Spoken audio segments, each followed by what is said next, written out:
Hello అండి. ఎలా ఉన్నారండి అందరూ? బాగున్నారా? మీతో మాట్లాడి చాలా రోజులే అవుతుంది.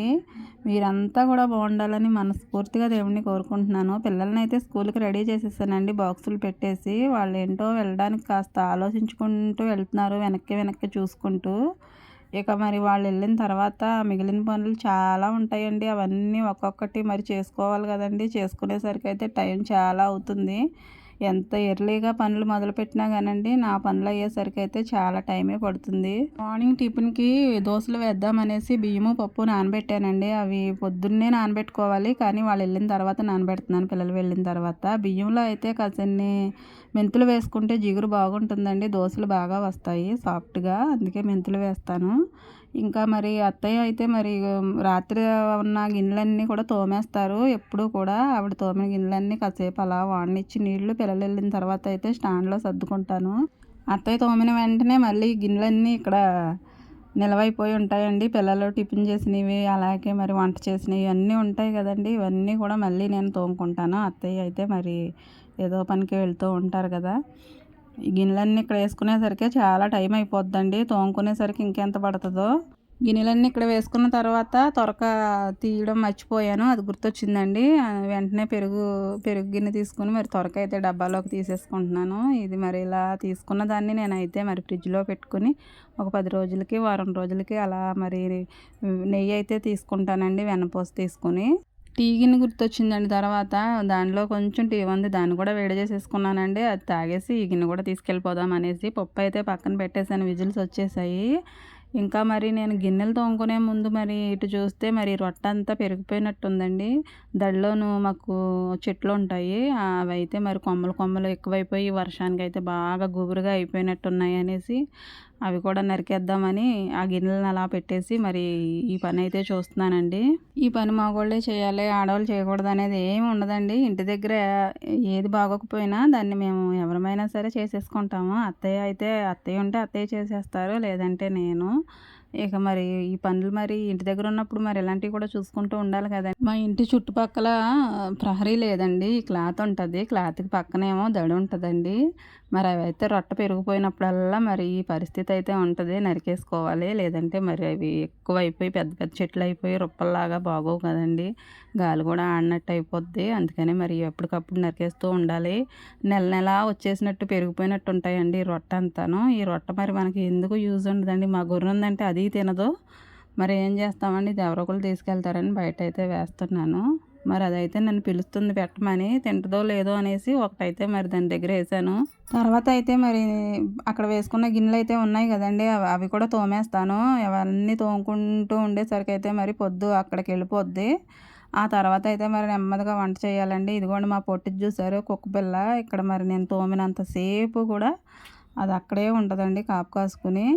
ఇలా మరి గిన్నెలు గబగబా తోమేద్దాం అనుకుంటానండి. గబగబా తోమేయగలం కానండి, గబగబా మాత్రం కడగలేమండి. ఎందుకంటే మరి దానిలో పౌడర్‌లాగా పల్చగా పొరలాగా ఉంటదండి ఆరిపోయిన తర్వాత. అది మరి చూసుకోకుండా లోపల మరి చేయి పెట్టి నీట్‌గా కడగకపోతే అది ఆరిన తర్వాత తెల్లగా అలా కనిపిస్తూ ఉంటదండి. అది ఆరోగ్యానికి అంత మంచిది కాదు కదండీ! అందుకని చాలా జాగ్రత్తగా అయితే మరి తోమడం అయితే మరి తోముకుంటాం కానండి, అంతే ఇదిగా మరి కడగడం కూడా ఉండాలి. కాబట్టి మరి ఎంత స్పీడ్‌గా తోముదామన్నా సరే చాలా టైమే తీసేసుకుంటదండి.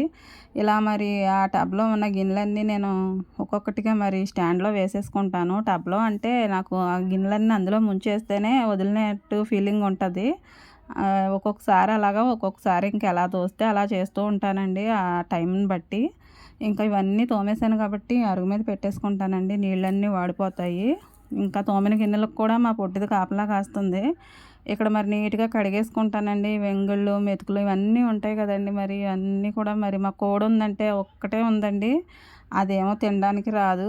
వంటనైతే పోస్ట్‌పోన్ చేసేస్తున్నానండి తర్వాత తర్వాత అనేసి. ఈ కర్టెన్‌లు కూడా శుభ్రంగా ఏం బాగున్నట్లేవు. కలర్ అయితే చేంజ్ అయిపోయినాయి. ఇవి కూడా ఉతికేస్తే బాగుంటది కదా బట్టలతో పాటు అనుకున్నాను. వంటకు ముందైతే నేను బట్టలు నానబెట్టుకుంటానండి.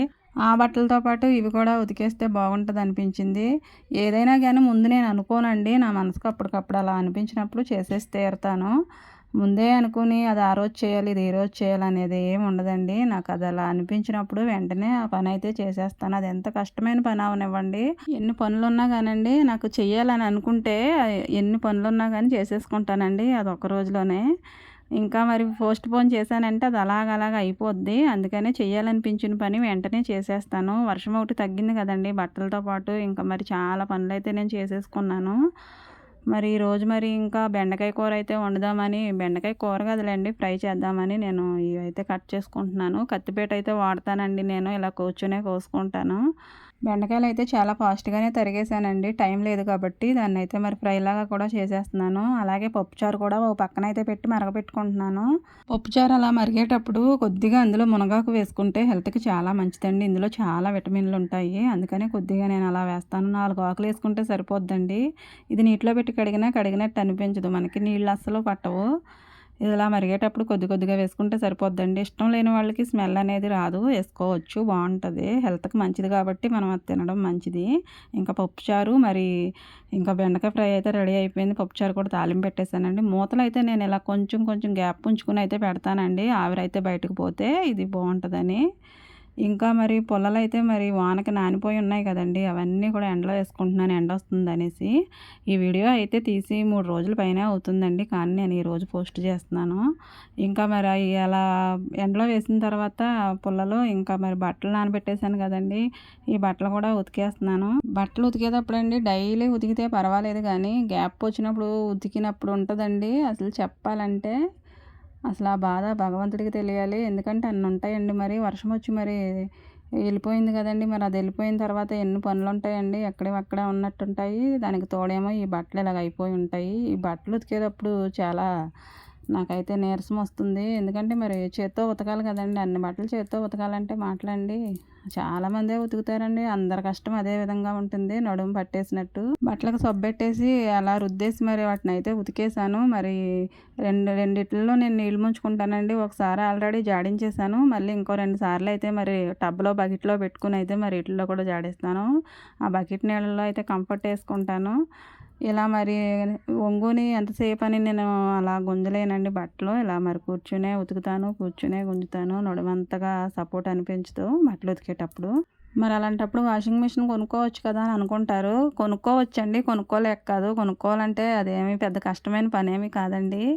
కానీ మరి మనకు అన్నీ కంఫర్టబుల్‌గా ఉంటేనే అన్నీ కూడా ఇంటికి తగ్గ పనిముట్లు అనేవి కొనుక్కోవాలనేది నా ఆశ అండి. ఇప్పుడు ఎంతైనా కష్టపడవలసిన ఏజ్ కదండీ! ముందే వాటికి అలవాటు పడిపోయామంటే అంతా మిషనరీ మీద తర్వాత ఇంకా పరిస్థితి ఎలా ఉంటుందోనని అదొక డౌటు. అందుకని ప్రెజెంట్ అయితే దాని మీద అంత ఆలోచన లేదు. తర్వాత చూస్తానండి మేము ఇల్లు కట్టుకున్న తర్వాత. ఇంకా మరి బట్టలన్నీ ఆరేసేసానండి. 3 చోట్ల ఆరేసాను. ఇంకా మరి ఇలా చూసేటప్పటికి మరి చిక్కుడు పాదు మీద అయితే చిన్న గొల్లబామండి. ఎంత ముద్దుగా ఉందో దీన్ని తీసుకోకుండా ఉండలేకపోయాను చేతిలోకి. ఇది అలా ఆడుతుంది చక్కగా. తల అటు ఇటు పెట్టుకొని చిన్న డెక్కలతోటైతే ఆడిస్తూ తిరుగుతుంది. దీన్ని చూసేసరికి నేను బట్టలు ఉతికిన అలసట అంతా పోయిందండి నాకు. చాలా హ్యాపీగా అనిపించింది. మరలా దాన్ని ఆకుల మీదకైతే వదిలేసానండి. ఎంత ముద్దుగా ఉంటాయో ఇలాంటి చిన్న ప్రాణులు. ఇంకా మొన్నైతే వీడియోలో చూపించానండి. ఈ పాదంతా గుమ్మడి పాదు, బూడిద గుమ్మడి పాదు. ఇది చిక్కుడు పాదు పెట్టిన పందిరి మీదకైతే పాకుతుంది. మరి అలా పాకితే మరి చిక్కుడు పాదు చచ్చిపోద్ది కదండీ! అందుకనే దాని ఫినిషింగ్ మీద అలా ఉండేలాగా అలా పాకిద్దామని మొన్నైతే దాన్నంతా కూడా దాని మీదకి సర్దాను. ఇదిగోండి బట్టలైతే మరి ఇలాగ ఆరేసానండి. 3 చోట్ల ఆరేసాను. చాలా బట్టలే ఉతికేసాను. మరి ఇన్ని బట్టలు ఉతికితే మరి అసలు ఎలా ఉంటదంటే పరిస్థితి. ఆ తర్వాత మరి పనైతే అవ్వలేదండి. మరి ఇంకా మా పొట్టేల దగ్గర అయితే క్లీన్ చేస్తున్నాను. గడ్డి ఇంకా చాలానే ఉంటది కదండీ చిరాకు. ఇదంతా కూడా తుడిసేసుకొని మరి దానికి మేత పెట్టాలి, నీళ్లు పెట్టాలి. మరి దాని పని కూడా చూడాలి కదండీ! అలా మరి రోజులో అయితే 2, 3 సార్లు అయితే దాని దగ్గర తుడవాల్సి ఉంటుంది. మార్నింగ్ ఒకసారి చేస్తాను. మళ్ళీ ఇలా పనులన్నీ అయిన తర్వాత ఒకసారి. ఆ తర్వాత సాయంత్రం కూడా చేయాల్సి ఉంటుందండి. ఇంకా మరి కోడిపెట్ట ఒకటి ఉంది కదండీ! దీన్నైతే కట్టేసి ఉంచుతున్నామండి. ఎక్కడైనా ఉందండి విడ్డూరం అసలు. కోడిపెట్టని ఎవరైనా కడతారండి? మేము కడుతున్నామండి మరి. ఎందుకంటే ఇది అలాంటిది మరి ఇది ఎక్కడికి వెళ్ళిపోద్దో తెలియదండి. 2, 3 రోజుల వరకు రాదు. అందుకని దీన్ని ఇలా కట్టేసి ఉంచాము. పాపం కాళ్ళకి మరి అలా కట్టేసే ఉంచితే మరి కాళ్ళు నొప్పి చేసినట్టుంది, కుంటుతుంది అనేసి సరిచేసాను కట్టు. ఇంకా దానికి మేత పెట్టి నీళ్ళు కూడా పెట్టేశానండి. మరి ఇలా ప్రాణులు ఏమన్నా ఉంటే వాటిని కూడా చూసుకోవాల్సిన బాధ్యత ఉంటుంది కదండీ! ఇంకా ఇదివరకైతే చాలా కోళ్ళే ఉండేవి. ఇప్పుడైతే ఒకటే ఉందండి. వాటన్నిటికీ మేతేసుకునేదాన్ని. ఇంకా మరి భోజనం చేసేసిన తర్వాత 4 ఆ టైంలోనూ ఇలా ఇంటి ముందు క్లాత్ ఉంటది కదండీ! అదైతే శుభ్రంగా జారిపోయినట్టు అనిపించింది. దాన్ని సరిగ్గా లాగపట్టి అయితే కట్టాను. అప్పుడైతే కొద్దిగా చిరికిందండి, అందుకని దాన్ని సూది దారంతో కుడుతున్నాను. ఆ పని కూడా అయిపోయిన తర్వాత పప్పు ఉంది కదండి, ఈ పప్పు కూడా కడిగేసుకుంటున్నాను. తర్వాత మరి కడిగిన తర్వాత రుబ్బానండి, ఆ క్లిప్లు అయితే మిస్ అయినట్టున్నాయి. అమ్మయ్య బాగానే మిస్ అయినాయి అని అనుకుంటున్నారేమో, అనుకోకండి, ఇంతవరకు చాలా ఓపికతో చూశారు. మరి ఇంకా నేను కటింగ్స్ అయితే ఆరిపోయినాయండి, అవి కూడా తీసుకొచ్చి గుమ్మాలకు కట్టేశాను. మరి పనులైతే నేను ఒకసారి చెయ్యాలని అనుకున్నానంటే అది ఎంత కష్టమైనా కానండి, అది ఒకే రోజులో అవనివ్వండి చేసేసుకుంటాను. బద్దకించానంటే అది రేపు అంటూ పోస్ట్ పోన్ అయిపోద్దండి. అందుకనే మన ముందున్న పనులు ఎన్నున్నా సరేనండి, అవి ఎప్పుడు అనుకున్నామో అప్పుడే చేసేస్తాను నేనైతే. మరి అవి పక్కన పెట్టామంటే పక్కన పెట్టినట్టు అలాగే ఉంటాయి. మరి వీడియో కనుక నచ్చితే తప్పకుండా లైక్ చేయండి. మీరు ఇచ్చే లైక్ నాకు చాలా అమూల్యమైనదండి. అలాగే నా ఛానల్ కొత్తవారు ఎవరైనా చూస్తుంటే తప్పకుండా సబ్స్క్రైబ్ చేసుకుని నన్ను సపోర్ట్ చేయండి. Thanks for watching.